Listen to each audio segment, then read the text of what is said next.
Can big business make the world a better place? Do change, growth, and sustainability go hand in hand?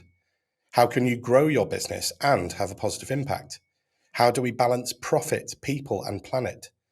I think you'll agree, some big questions for today's episode of In Good Company, so I'm very glad that I don't have to try and answer these on my own. Today, I'm welcome Simon Henzell-Thomas to join me, who is Global Director and for Climate and Nature from Ingka Group. Welcome, Simon. How are you? Hi, Dan. All good. All good. How are you? Excellent. I'm very well, thank you. Yes, and it's a massive topic for today's episode. So I'm very excited to be getting stuck into it with you. So could I? Well, first of all, I'd like our listeners and viewers to get the chance to get to know you a little bit better. And so I'll ask you our first question, which we ask all of our guests, which is to tell us about yourself in 60 seconds. Right, Dan. I'll try in 60 seconds. That's a good challenge. So, yeah, hi. Nice to be with you. So my name's Simon. I'm working for Ingka Group. So Ingka Group is the largest IKEA franchisee. So if you go into an IKEA store, 9 out of 10 of them around the world are run by Ingka. I live in The Hague. I have 2 teenage sons. I have a lifetime in corporate sustainability and working for NGOs and businesses. My mum is from Zimbabwe. My dad is English. I guess I feel, Dan, a bit European. Haven't lived in the UK for sort of 12 years now. Moved away in 2012. Yeah. I miss some things. I don't miss others. But really pleased to be working in corporate sustainability and trying to have an impact. Yeah, and it's sort of looking at your CV on LinkedIn, what an impact you're having already. So you're certainly in the right area. I'd like to delve a little bit more because I'll be honest, I did have to Google the Ingka Group and figure out the way it is connected to IKEA. So I did go on Ingka's website, but perhaps you could kind of break it down and to simplify it for those that maybe don't know. For sure. Yeah. So Ingka Group has 3 legs. So the biggest leg is running IKEA retail. So like I said, 9 out of 10 of the stores around the world are run by Ingka. We're the biggest franchisee in the IKEA system. And then into IKEA produces products and they also source those products. So one leg is IKEA retail. It's the core of what we do. And it's what we're famous for. We've also actually got a shopping centre business called Ingka Centres, which is the second leg. And then the third leg is super exciting. It's called Ingka Investments. And that's where we invest the revenue and the profits that come from IKEA retail and Ingka Centres. And we invest that back into the business, but also we do impact investing. And for example, commitment to invest 7.5 billion euros in renewable energy comes from Ingka Investments. And actually Ingka Investments now is a medium-sized energy company investing in wind and solar. So yeah, they're the 3 legs of the business. And that last part, the investment side, that's quite new, is it? No, it's been running for a few years now. Okay. I think increasing in scale and increasing in impact. Yeah, very exciting. And a big part of your role, I would imagine, is in, well, I guess it's part of, it covers all 3 the legs, does it? Or is it more geared towards one or the other? Yeah. I mean, should start by saying there's amazing people working around the business on sustainability in all 3 legs of the business. So I guess my job and the team is to work with those different legs and to try and have as much impact as possible, working with the people that are in those businesses. Yeah. Yeah, awesome. So let's go back to the first question I said in the introduction, which is, can big business make the world a better place? Because I suppose that they often don't get seen as good to go in hand. And we've already mentioned that you're leading the climate and nature agenda for Ingka Group and IKEA Retail. You've worked in various areas of the organisation and various organisations that have a similar with a similar remit. What have you learned about over your career about the influence that big business can have? Yeah, it's a great question. I think maybe just to go back before, I used to work in the NGO sector. So I used to work for a bit smaller NGOs, and I really enjoyed that. It was great, and I learned a lot. But I had this feeling where maybe the impact wasn't so big. We used to do good things and good campaigns, but I never really. So I had this burning desire to go and work for a business and see what it was like. And I went to the Body Shop actually, which then became part of L'Oreal. but immediately I felt this feeling of like driving change through a value chain. If you think of the Body Shop sourcing all those ingredients to go in those amazing products, Mm, the ability to sort of steer and change value chains from a corporate perspective was amazing. And then IKEA, I think the scale's a bit bigger, and IKEA interacts with around over 1 billion consumers a year. mm. That's an amazing window into their homes and their lives. And, if you can influence 1 billion consumers to live a more sustainable life at home, for example, that's an amazing opportunity. Absolutely. Um, so I think I'm really passionate actually that in a business you can do a lot of change. And I think I mentioned the Inca Investments example. I mean, 7.5 billion euros in renewable energy, a medium-sized energy company. That's quite exciting. How you can shape markets and shape perception and consumer behavior. Mm. I think it's an amazing opportunity. It's what gets me out of bed, but also keeps me awake at night. Dan, I think. Yeah, it doesn't surprise me at all. And you also mentioned the Body Shop there, and of course, the at the time of recording this, the news of them going into calling in administrators has just landed. I even it brought you to create a LinkedIn post about it. So what I suppose tell us about your relationship with the Body Shop if you don't mind, and tell us about your perspective of this news. Yeah, I mean, I'm so passionate about the Body Shop. I was there for 5 years, and Mm, when Anita Roddick and Gordon set it up, it was the original purpose-led retailer. mm, So it was almost like they were sort of it was a values business first, and then we just happened to sell cosmetics. mhm. Some amazing campaigns, very memorable campaigns. The work on community fair trade of sourcing, for example, shea butter from marginalized communities in Africa. It was like all of that stuff was so new back in the 80s, Yeah, 90s. And it's become quite mainstream now, but in many ways it was super, super pioneering. And actually, I've got a document in my filing system. It's like an old testament or sort of book that Anita and Gordon wrote about the Body Shop. And when you read it's 30 or so years old, but it's so modern. mm, It's this kind of vision of the way business should be and having an impact on society as well as making profit. But it was sort of built in. So, and it's similar actually when you read it. There's an IKEA document called The Testament of a Furniture Dealer, and Ingvar was, I think, a similar visionary about retail and the role of retail. But again, when you read that document, it feels so modern and fresh about purpose-led business. yeah. It could almost be written today, even though it's decades old. I suppose that it would be remiss not to kind of see that with that juxtaposition between the question of today's episode and the fact that a pioneering organization in that space is coming to the point where it could end.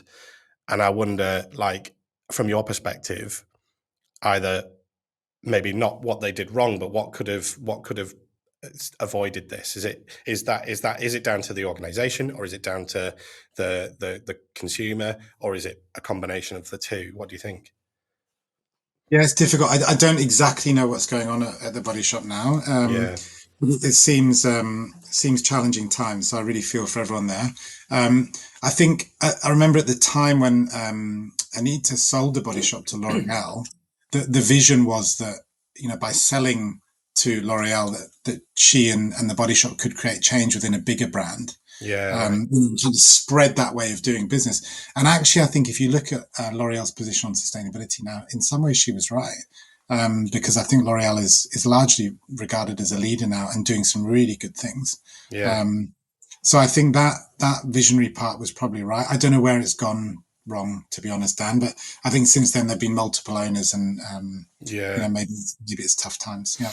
Well, we've got a question on that, and what coming up a bit later. So I won't dwell on that too much right now. But I suppose along a similar theme, in your career, what have been some of the most challenging or rewarding projects that you've either worked on or led in terms of in the fields of sustainability and stakeholder management and engagement? Yeah, good question. Maybe if I start with the climate one now, because I think it's obviously most fresh for me. Yeah. Um, I think one of the things we're sort of dealing with now is that the climate science is changing so much. So goals that we set, many years ago, we thought we would be in line with the Paris Agreement and staying within 1.5 degrees. The science is changing. The science is now telling us that we need to increase our ambition. Mm, Um, so one of the things we've been working on recently is actually strengthening the climate goals in IKEA and in Ingka. And one of the biggest goals was previously, which was in line with science, was to reduce our emissions by 15% by 2030.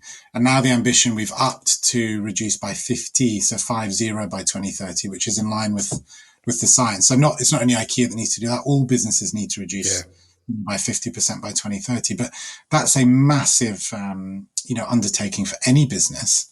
It's an industrial transformation, the likes we've never seen before.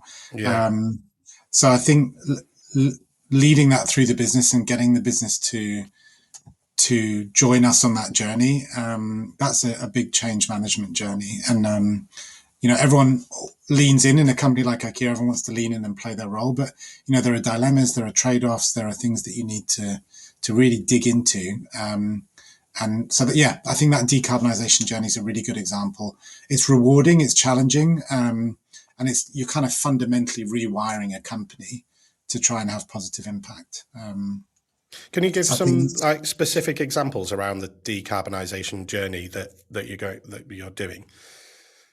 yeah, I mean, like many other retailers, the IKEA footprint is long and goes from kind of the sourcing of materials, Mm, where around 50% of our footprint lies in IKEA, all the way up to again what we call scope 3, where it's how our customers actually use our products. yeah, Um, and everything in between, from sourcing, production, our own operations, the stores that you go into, the energy that we use in those stores. So the full footprint we need to look at. I give you an example. We're now sort of nearly at just under 95% sourcing renewable electricity in our stores, right, um, wow. which is a great, and that's reduced our footprint by around 50% since 2016. In Um, that short space of time, wow, that's amazing. Yeah, it's amazing how much sourcing of renewable electricity can reduce your footprint. It's a big thing for any retailer to focus on. But then, if I look at some challenges, deep into the sort of material footprint, 5% of the climate footprint for IKEA comes from glue in our products. So Right, 5%. So there's some really good work going on into IKEA to source and work with bio glues, which have a much smaller climate footprint.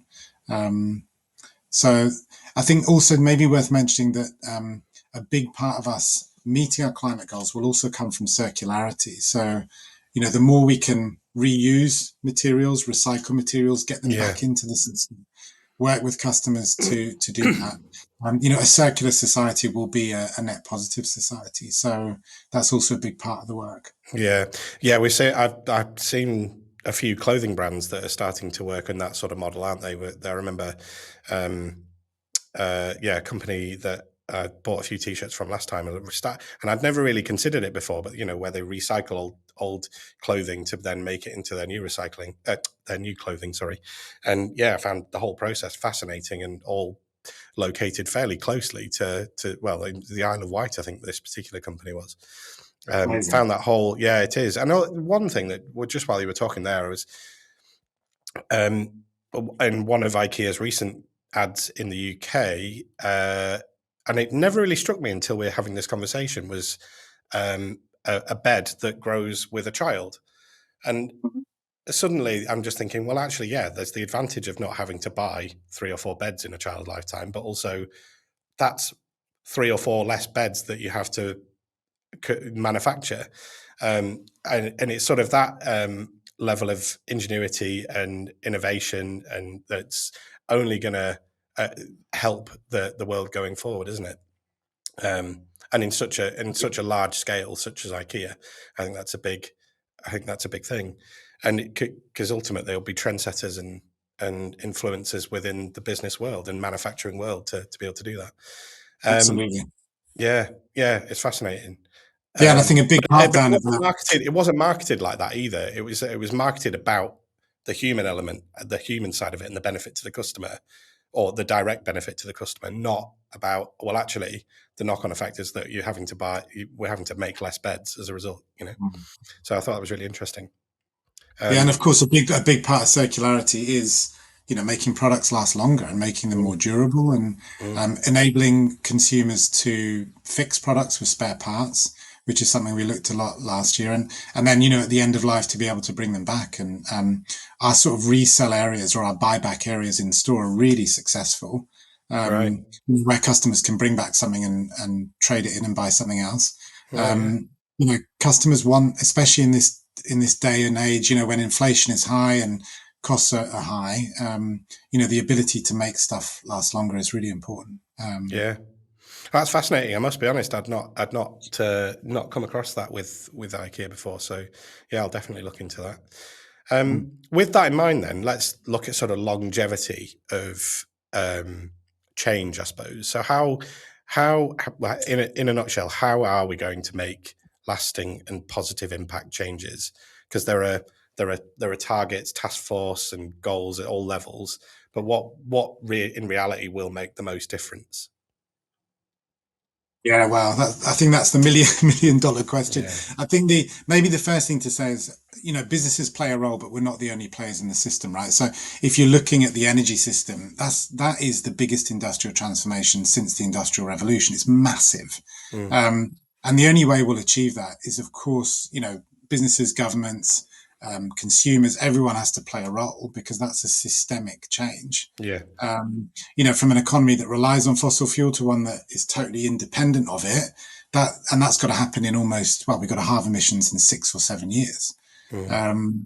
So I think that's a huge thing. So I think businesses play a role in addressing their own impact. So, for example, in IKEA, we've reduced our carbon footprint by 24% since 2016, and that's despite growing. So I think one of the things you have to do is set an example as a business. You have to walk the talk. But another way you can have an impact is by advocating and playing that role in society. So increasingly, we're seeing this thing where companies can make positive demands on regulators to set ambitious goals, for example, to set policies in line with 1.5 degrees, to finance the green transition, to invest in infrastructure, and I don't know, for example, streamline permitting of renewable energy. All those things, businesses can ask governments for that, and that's almost like a demand signal. Mm. And then, of course, if the government receives that demand signal, they increase the ambition. It's like this positive ambition loop, where you have high level policy that enables that green transition, and you have businesses that are willing to step up and invest and set the example. So that's something we're also quite focused on, is how can we as a business advocate and send that signal to regulators that we believe in that future, net zero future, Yeah. and we need the policy environment to make it happen. Yeah. Yeah. We've got to. And I think that's interesting because, I mean, a bit of I would say that the climate crisis is probably the biggest challenge that humanity faces, I would say. Mm.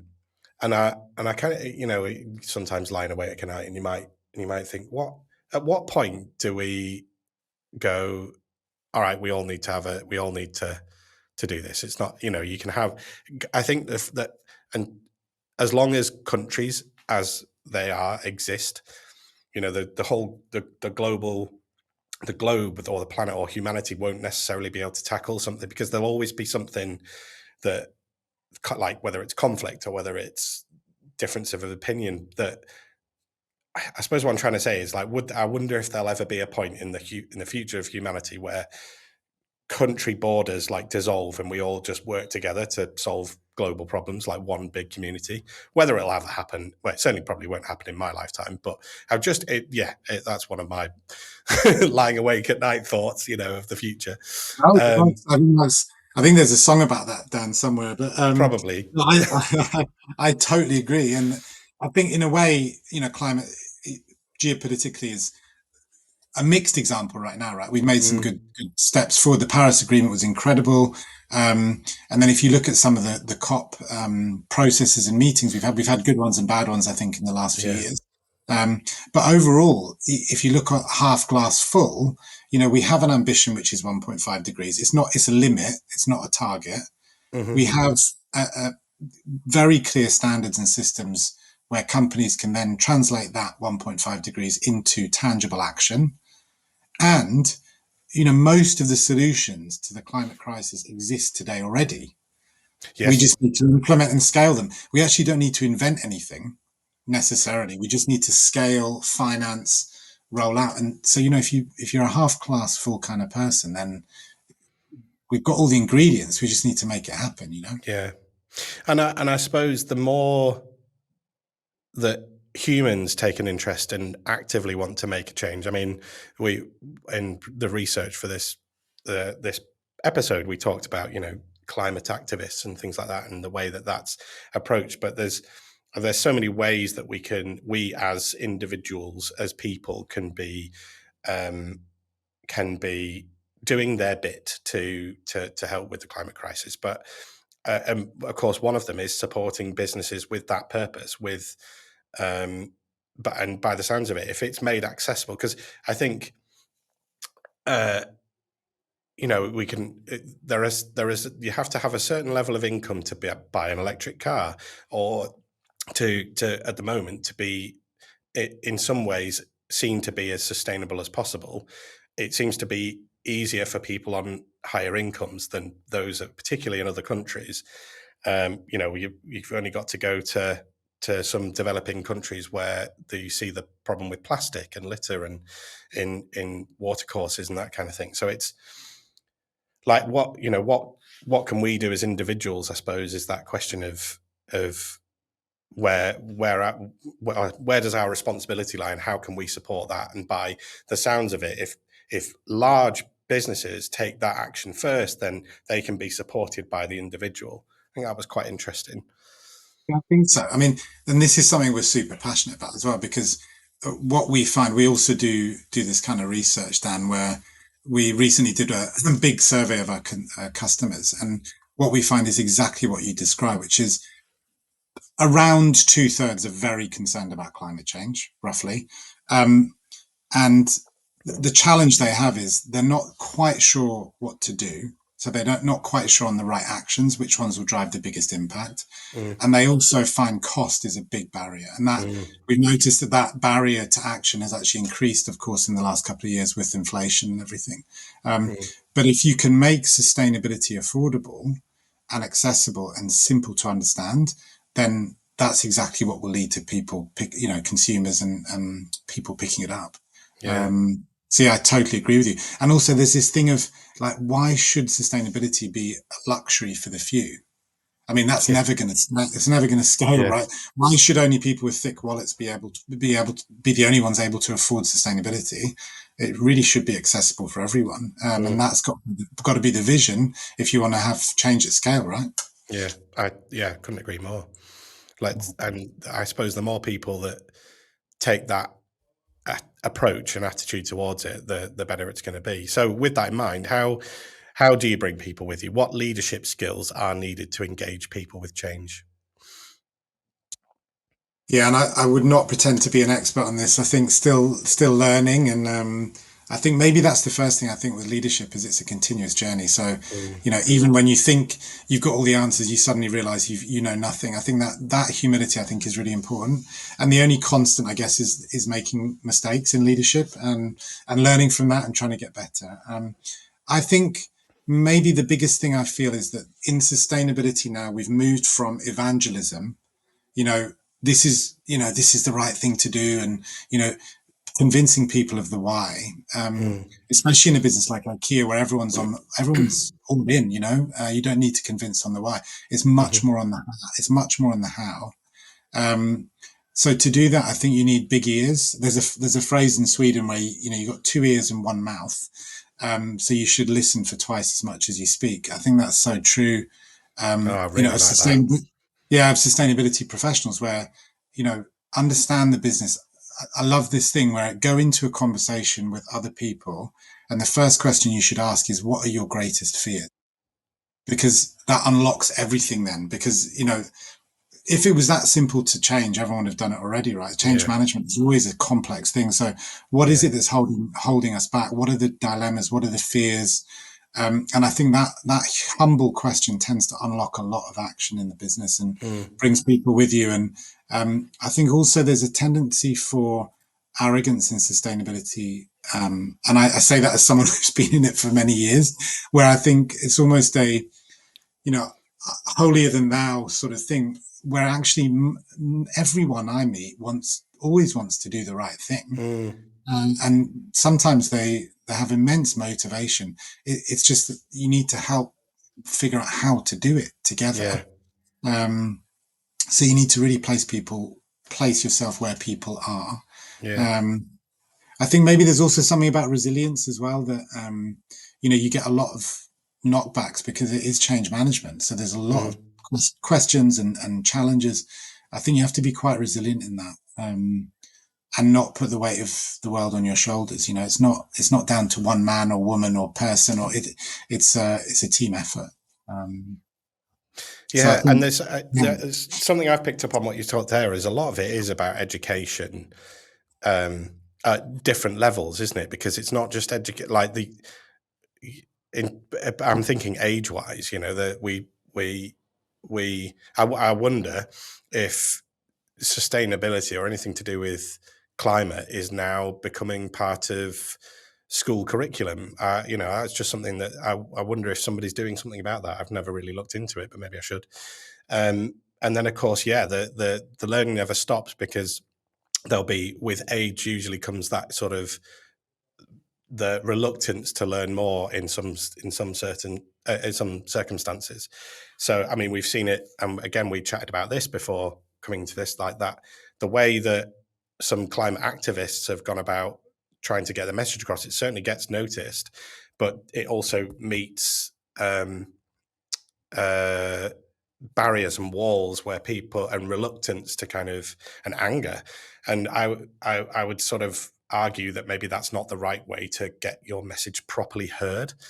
It might get it seen, but it might not get it heard. So yeah, it's that I thought that was a kind of interesting thing. So if what would be your take on how do you, because that must exist on a less um, world news scale. That must happen within organizations everywhere there, where, and it almost certainly does when it comes to anything to do with change. You're going to meet the people who want the change to happen versus the reluctance of the people that don't. So it's kind of what would be the tangible advice that you maybe had to address that. yeah.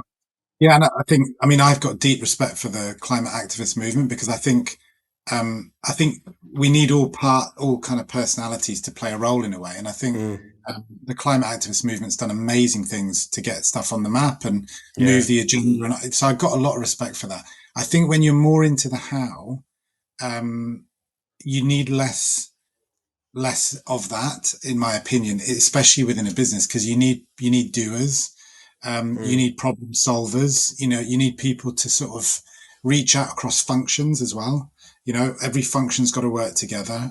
yeah. You got to lead it. We call it interdependent leadership in IKEA, but you kind of you might not have a budget or a team. You got to lead. You got to lead through others, and Mm, that's quite a challenge there. You got to inspire. You got to bring people with you. It's a different skill set, I think. yeah.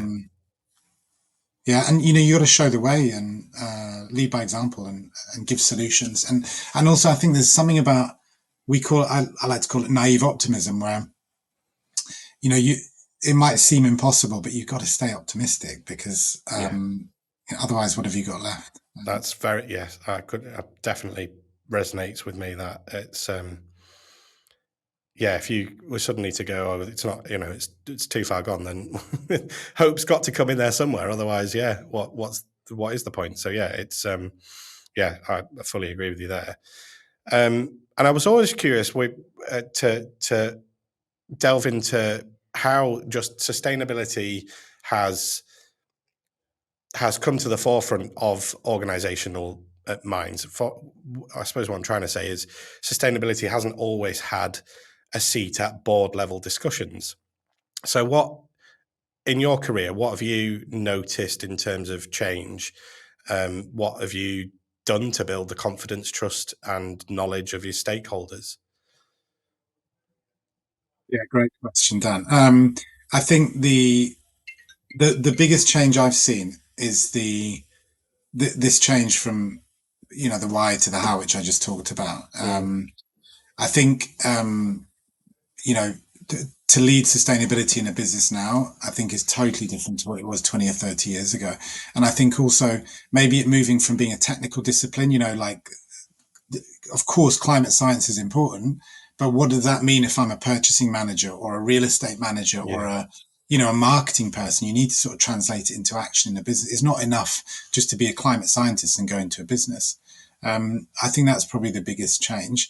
Mm, I think this integrating sustainability into how we operate as a business in IKEA. One example is we in Ingka we made this the country manager. So if you're leading IKEA in Germany now or France or Switzerland, you're also a CSO now. So we gave them the responsibility of leading the business and leading sustainability right. together. And I think that's quite a fundamental thing then, because you don't have this, like either or thing of, I make money here and then I do a bit of sustainability there.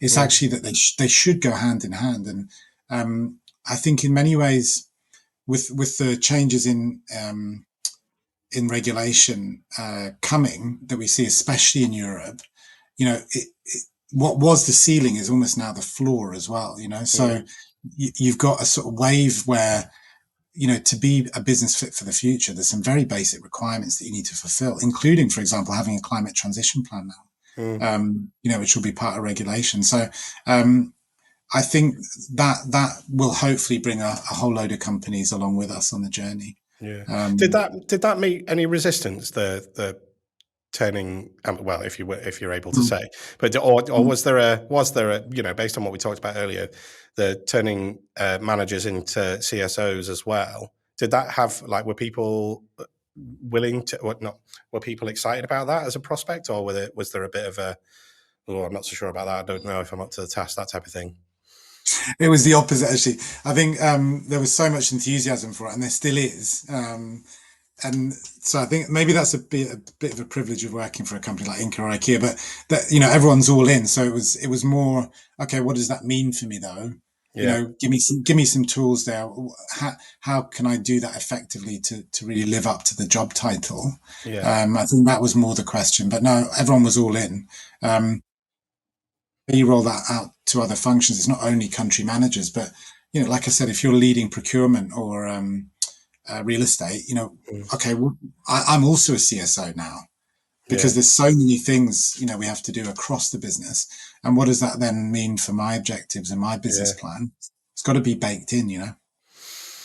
Yeah, that's a really good one. That um, yeah, that's a really interesting one because it not only gets those people thinking about their i- immediate impact in their like the stores or whatever they're managing, but that'll naturally filter down into personal lives as well. I would think, and the people that work for those stores that will filter in and factor into their daily lives as well. That's really interesting. I want, yeah, some things that people could take away from there for sure. We've also briefly mentioned the multi generational nature of the work that we do in the organisations that we work for. In your experience, multi generational leadership and working, how does that work for you and Inca and IKEA? Yeah, I think this topic is so important, Dan, now as well, because, you know, we mentioned climate activists, but a lot of the generation that will inherit this planet, Mm, they're the ones that should have a really big say. And I think also you do see a lot of amazing young people now shaping societal debate and so active and so in sort of, I don't know, forward thinking. So I think including youth is a really important thing. mm, One example, we a couple of years ago we set up a youth forum at Inca. We call it the Young Leaders Forum, where we invite it's around the number varies, but around 10 to 15, I think we said, young activists under the age of 30. We invite them into the business. And these are people sort of deeply committed to environmental and climate justice mainly. Yeah. We invite them in to meet, we call it our group management, but it's our sort of exco, our executive committee. We meet them we invite them into the business a number of times per year. They're allowed to challenge us. They're encouraged to challenge us. And we sort of brainstorm on a number of sustainability topics, including climate, but also sustainable consumption, forestry, whatever it is they want to bring in. And it's been an amazing experience. I think firstly, the insights they bring, it always amazes me how, sort of someone under the age of 30 can challenge a CEO or a CFO or in such a credible way. So the insights they bring in are amazing. And I think they make us better. Mm. They challenge us in a really good way. And I think it also equips them with, skills to debate and they also learn how to interact with board members and business leaders. So it's been a really humbling experience, that Young Leaders Forum. And, sort of deeply grateful for those young leaders for coming in and making us better. We learned a lot from that. Yeah. Yeah, I bet. As part of my role, Impact, I work on case studies for our programs that we run as well. And we partnered with the UN Global Compact UK network to who are running, and it's quite a lengthy title, so I'll probably get it wrong, but it's a program for young people within organizations. So they invite young people from organizations to all come together as one big group. So representatives from organizations who sponsor them to go on this program. And then they work over a 9-month journey, I think it is. And they come up with ideas that their business could use and to target one or a few of the sustainable development goals. And, and I found myself in a position where we were interviewing one of the key stakeholders. And I asked that question. I was like, with sustainability being or rather with the climate crisis and sustainable development goals being a global challenge, I suppose, is for lack of a better word. I said, do you share best practice within other I suppose almost competitors of theirs, like other people within their industry?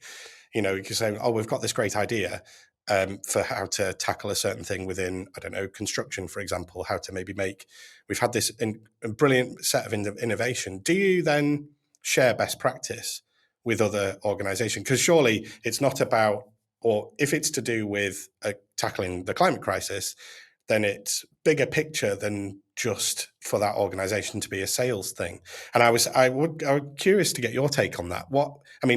By virtue of the fact that you've come on this podcast and chatted about some of the things that IKEA and Ingka Group are doing, like in a way, you're sharing best practices, sharing things that you're doing that ultimately other organizations could then take back into their own. So where do you stand on that?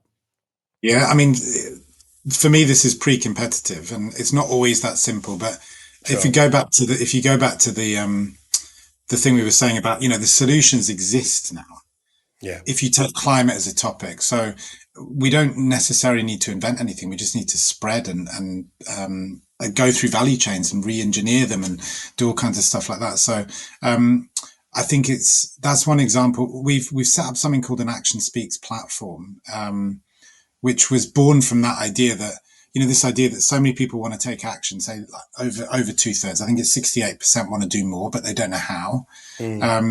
So we launched this platform where we're bringing in solutions from other companies. So the idea being that on that platform, you can go and you can see these other solutions. So, for example, we've got solution on green steel from Volvo on there, where they're using green steel in their cars. We've got a solution around seaweed in plastic. And so there's all these really cool innovations. And the idea with the Action Speaks platform is that other companies can go and visit that, and then they can be inspired and go away and pick up the solutions. Because like you say, none of those solutions are IKEA, they're not Volvo, IKEA.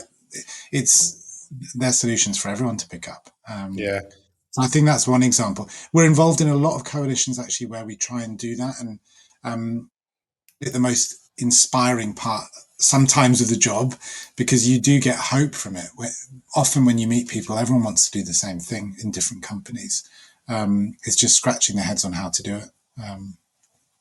But it's super important. I agree with you Yeah, there. isn't it? Isn't it just? Yeah, just that it's, especially if we want to tackle things like the climate crisis on a global scale and a truly global scale, where Yeah, it's yeah. not just as you say, the people with the big thick wallets, but to be able to help everyone. Yeah.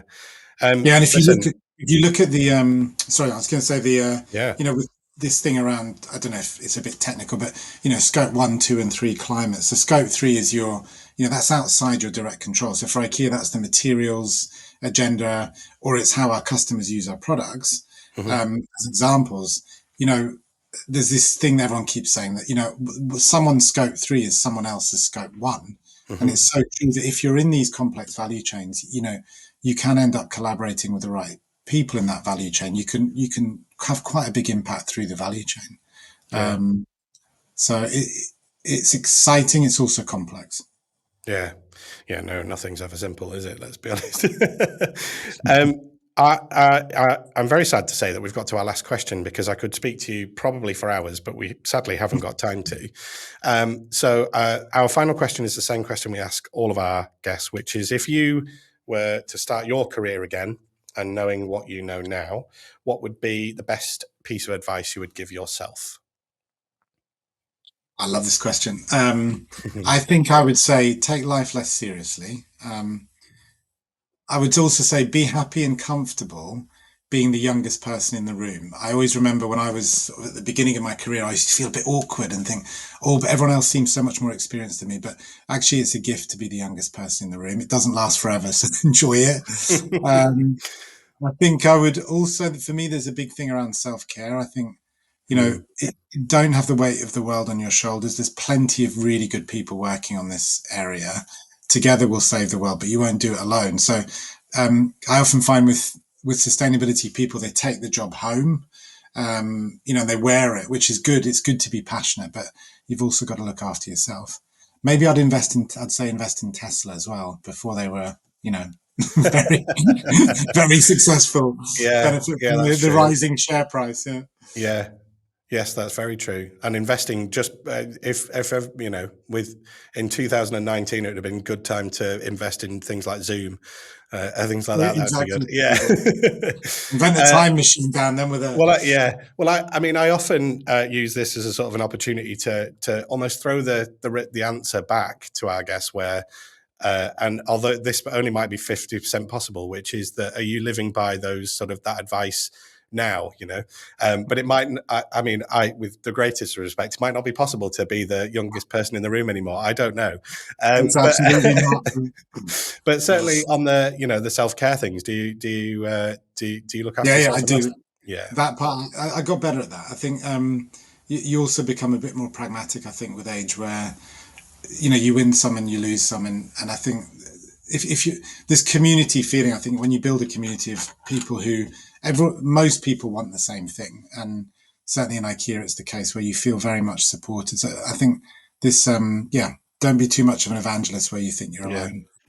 Yeah, Well, amazing, Simon. Thank you so much for spending time with us today. We super thanks, appreciate man. it. And as I say, yeah, we could probably get this running for a good couple of hours without getting tired. So yeah, but I realise we've all got things that we need to do. So thank you ever so much.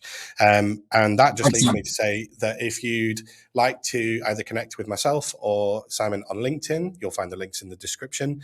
Likewise, if you want to find out more about Ingka Group or Course Impact, then again, all of the links that you'll need will be in the description. And of course, if you haven't already, go back and watch and listen to some of our older episodes. There's a whole host of episodes now that you can go and digest and listen to. So please go and do that. So that just remains me to say thank you again to Simon for joining me today. And until the next time, take care.